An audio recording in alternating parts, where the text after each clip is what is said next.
Am I the jerk for telling my mother-in-law she's not allowed in the delivery room? I, 27 female, recently married my husband, 27 male, back in May of this year. My husband and I recently found out I was pregnant and are very excited to first-time parents. However, there's an issue with his family. For context, my husband's family is very large and close-knit. Because of this, there are boundary issues. My husband's parents had 2 kids, my sister-in-law, 29 female, and my husband the youngest, whereas I am one of 3 sisters and me being the middle child.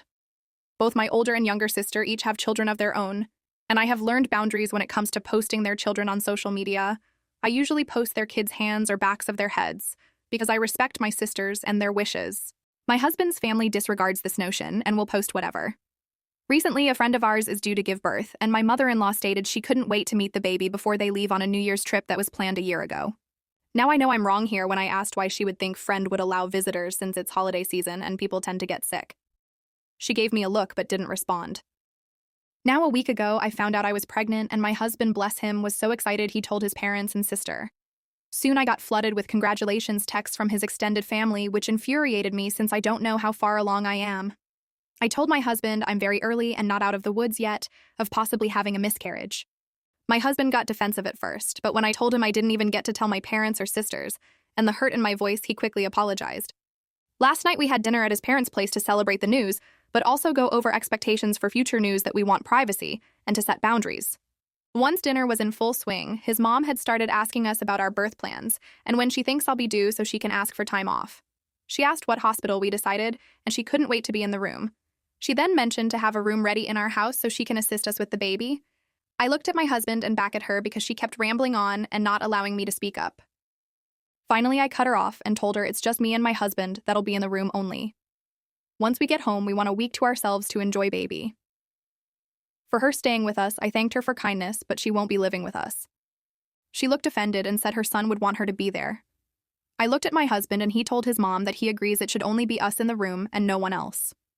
My father-in-law, bless him, tried to diffuse the heated discussion by stating to his wife that it's okay and times are different. She said, "That's okay, bring me the ultrasound photos and I'll know." I so badly wanted to respond back to her, but honestly, I was so emotionally drained.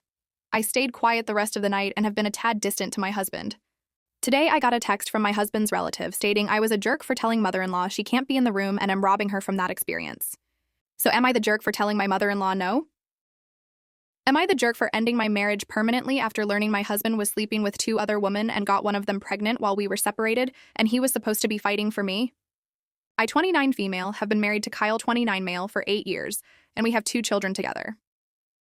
We separated 8 months ago because he was completely checked out and was displaying behaviors of self-sabotage, including but not limited to getting into big trouble at work, which resulted in him getting fired and then immediately getting a new job where he was also put on notice. He was so distant and cold with me. He wasn't involved with the kids anymore either. I tried communicating with him about what it was doing to me, how our marriage was on the line, and that I couldn't stand by him treating me like this, but none of it worked. So I asked for a separation, which appeared to wake him up, and he begged me to let him try. I told him we would separate for 6 months and I wanted him to get individual therapy in that time. Then we could go to couples therapy after he'd completed 6 months of therapy. He swore to me that he would. He got himself in with a therapist within a month and kept swearing to me that he would work hard for us to work. He got a new job and told me all about it, or so I thought. I thought he was communicating better with me, and last month we started seeing a couples therapist. 2 weeks ago, though, I found out he was sleeping with 2 women from his new job and one of them is pregnant. As soon as we started therapy together, he ended it with them, and the pregnant co-worker decided to find my socials and tell me about it herself. She had enough proof for me to realize she was telling the truth, and it devastated me.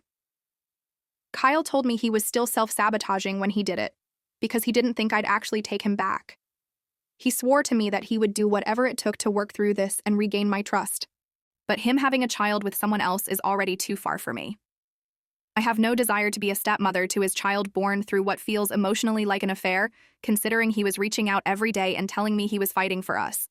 But even the fact he slept with anyone else in that time is hard for me. So I told him in a therapy session that I was done and I wanted to proceed with a divorce. Kyle begged me to reconsider. He begged for more time to prove himself. The therapist suggested we try therapy for another month or 2 before I decide. But I'm done. It kills me that our kids will grow up with divorced parents, but if we stay together, I will be miserable, and I will resent an innocent child. There's going to be regular drama because of the woman Kyle got pregnant and how unhappy she is. And I know I would not set a good example for either of our kids by staying. But I also feel bad that I decided to be done like this because of my kids and because divorce can be hard for kids and they struggled with the separation as it is. I also feel as though I'm not really listening to the therapist, which might not be good. I just can't find it in me to fight for us anymore. So am I the jerk? Am I the jerk for refusing to help my brother after his ex-girlfriend scammed him out of nearly half the equity of his house? I, 37 female, have an older brother, George, 45 male, who isn't an idiot, but he can be lazy. Definitely the type to rely on weaponized incompetence whenever women and girls are around. Example. He literally acted like he didn't know where our mom kept the paper plates in the house he lived in for nearly 20 years, just so she'd get up, go into the kitchen, and make him his plate during the holidays, just 1 week post her bunion surgery. Side note. They both tried to passive-aggressively make me feel guilty for not offering to fix my adult brothers, so our mom wouldn't have to do it.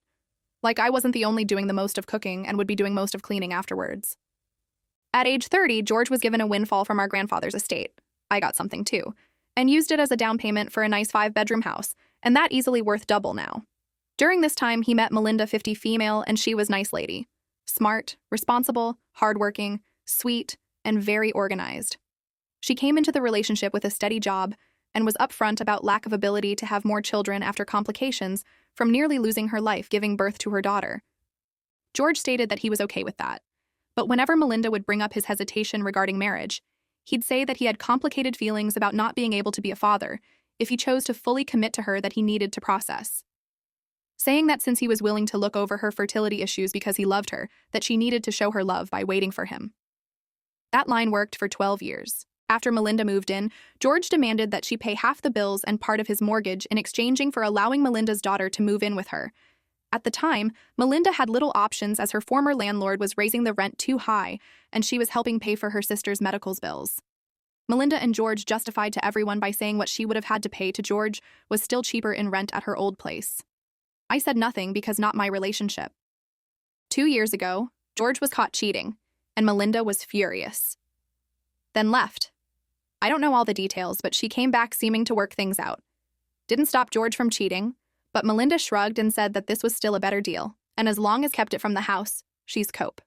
Recently, there was some type of damage to George's house, and he needed people to come in and fix it. But he hated the labor of searching for a reliable contractor, taking time away from his job hobbies to deal with them and the paperwork. Melinda offered to do it, and he didn't question it. Whatever she gave, he signed, and in front of third-party witnesses. Melinda got George to sign paperwork stating that she was entitled to 45% of his house. Now she's dumped him and is demanding that George either sell his house or buy her out. George is trying to fight this, citing that he didn't fully understand what he was agreeing to, and he's found a lawyer willing to take his case, but his fees are expensive. George and our mom think that I should help, but I'm refusing. I don't see why I have to shell out thousands to save another grown man from his own lack foresight, especially when there's a good chance he won't even win. I'm being called heartless and a bad sister, so I have to am I the jerk? So what do you think? Was OP in the right or totally out of line? Drop your thoughts in the comments below and don't forget to like, subscribe, and hit that notification bell for more crazy Reddit stories every day. All rights belong to the original author. This video is for narration, entertainment purposes only.